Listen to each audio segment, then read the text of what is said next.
So, I've heard you once say that awareness can be said to be completely vulnerable and yet totally open. Correct? I don't remember saying it, but yes, I might have said yes. Yes. Because I can. If you tell me I said that, I trust you. Yeah, you probably say a lot, but well, I mean, I can imagine if you say a lot of things, you may not remember everything. But in my experience, I can very much relate to the vulnerable part, and not so much to the open part. So I could feel vulnerable, but not so much open, but more exposed and naked in being with that vulnerableness.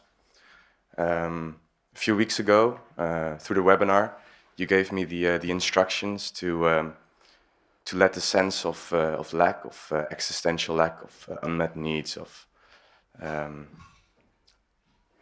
to not so much try to get rid of it, but to let it come up and to be with it and to fully feel it as it is, without any agenda, without trying to get rid of it, but just to feel it just as it is. And I can feel that in itself makes it shaky, because usually I was so invested in trying to push it away, to meditate it away, to do all sorts of things, even so-called spiritual practices. And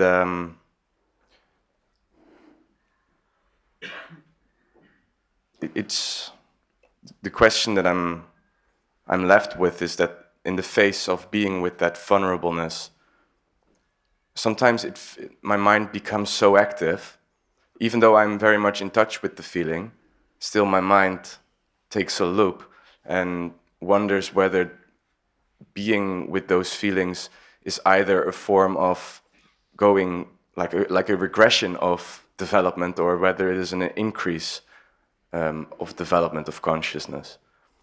Because it's so unfamiliar territory to be with the things that you've tried your whole life to get away from.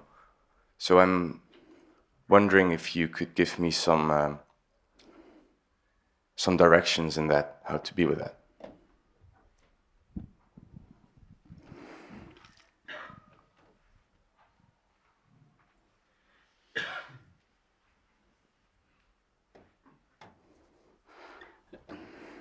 First of all, just to clarify what I mean by vulnerable in this context, I don't mean easily hurt, which is very often the common association with the word vulnerable. I mean utterly sensitive.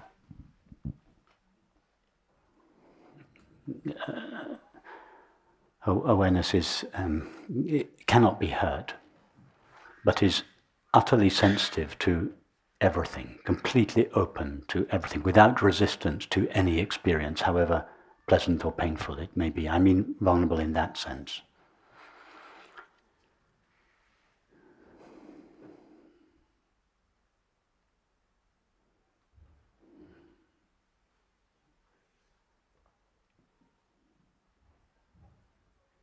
So as regards allowing these feelings to come up, it's important that you don't focus on the feelings.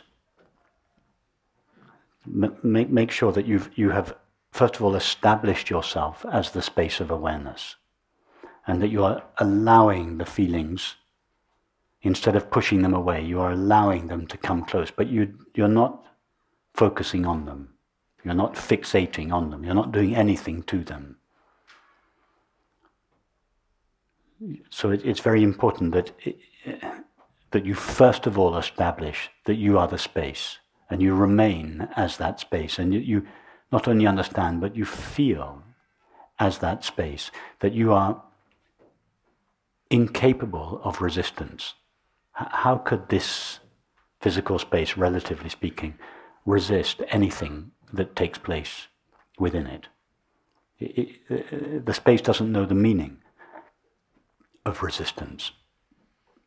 It doesn't have to work hard at not resisting each person that comes into this room. Its nature is absence of resistance. Well, awareness is like that. It doesn't have to work hard So this is why what I'm suggesting is not, don't turn it into a practice. It's not a welcoming practice. Don't practice being accepting. That would be trying to make your mind accepting. That's not what is being suggested. It's rather that trying to see that you, the space of awareness in which your experience appears, is already and inherently free of resistance. And you first stand knowingly as that. And from that perspective, you then allow the feeling to come close. In fact, the feeling is already close. The feeling is already one with awareness. So when I say allow it to come close, what I really mean is you cease pushing it away. You let it come close because you know, by know I mean feel, you know deeply, you feel that what you are cannot be hurt by the feeling. There's no danger, and therefore you don't need to protect yourself. Why would you want to defend yourself from the feeling? Only if you felt it could hurt you. So obviously you cannot reason this out. You have to feel. I, awareness, cannot be hurt by this feeling, and therefore the feeling is welcoming. And in your welcoming, in your allowing, the unpleasantness of the feeling will be neutralized, because from the perspective of awareness, the feeling is not unpleasant. The feeling is only unpleasant to the one who resists it. It is not the feeling itself that is inherently unpleasant. It is your resistance to it that makes the neutral feeling unpleasant. If you take your stand as the space of awareness, you remove the resistance just by seeing that what you are is inherently free of resistance, and that, as it were, neutralizes the feeling. It's no longer something that needs to be avoided. In other words, the closer you bring the feeling to yourself, you find, by bringing it closer, you find that the acceptance or the fulfillment that you were previously seeking by trying to avoid the feeling. Now you find the same fulfillment at the very heart of the feeling by bringing it close, not by pushing it away. And you can be very specific about this. If you feel a specific feeling like jealousy or anxiety or fear or shame, isolate the feelings, sit down, close your eyes, establish I am the space of awareness, and invite this feeling close. And it may take time because of the old habit of resisting or pushing away the feeling. It may take time. Don't just think, okay, yes, I've welcomed the feeling, that's it. It will take time to sit with the feeling until you can honestly say there is no resistance to this feeling, or until you can answer yes to the question, can I live with this feeling forever? And see what remains of your jealousy then. Yeah, because the suggestion you gave back then was to alternate between the sensation on the sole of your feet, which is neutral, and the feeling in the throat. And I was just wondering, because I have been exploring that and investigating it. So what I found is that in my investigation, whereas I would first feel a bit more distant to the sensation in my throat, I feel now that it comes closer. And by getting closer to it, I also feel it becomes a bit more shaky, because I haven't gone that close before. So I'm just wondering if that is going into the right direction. When you say it gets shaky, what do you mean it begins to get shaky? To get close to something that is so uncomfortable, that my mind interprets as being uncomfortable. But that's why I suggested comparing. You see, you described an emotion which was you felt in your throat, and I contrasted that with not an emotion, but simply a neutral sensation at the soles of your feet. You would never say that the sensation at the soles of your feet was an emotion. Yeah, it's just a neutral sensation. You could easily live with the sensation at the soles of your feet for the rest of your life. It has no emotional charge to it.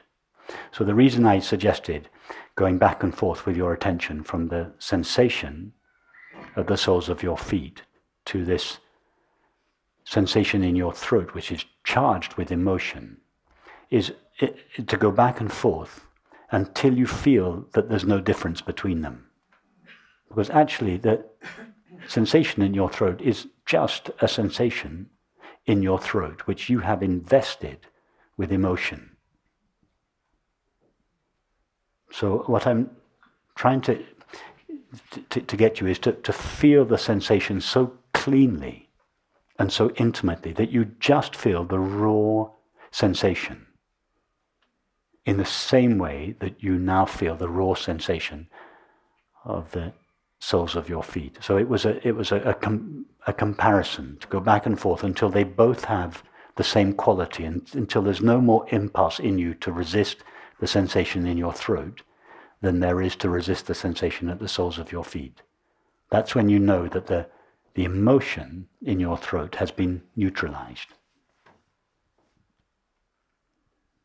And so that way, you use the sensation at your feet like a kind of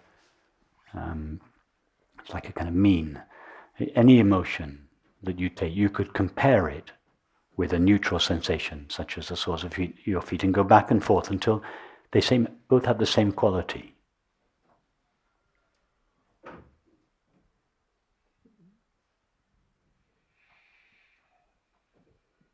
It is your resistance to the sensation that makes it unbearable. It is not the sensation itself. It's not the feeling itself that is unbearable. It's our resistance to it. And it is not awareness that is doing the resistance. It is this imaginary self that is somewhere in between awareness and the sensation that comes up, that rises up and says, I don't like this. So when that voice becomes stronger, the resistance towards the... Go back to the space of awareness. Don't allow that voice to contract you back into a separate self. You are not the voice that says, I don't like this. You are the open, empty space of awareness in which the voice and the sensation and the feeling are arising. And that space is not saying, I don't like this. That space is pure sensitivity, pure openness. It doesn't know the meaning of the word resistance.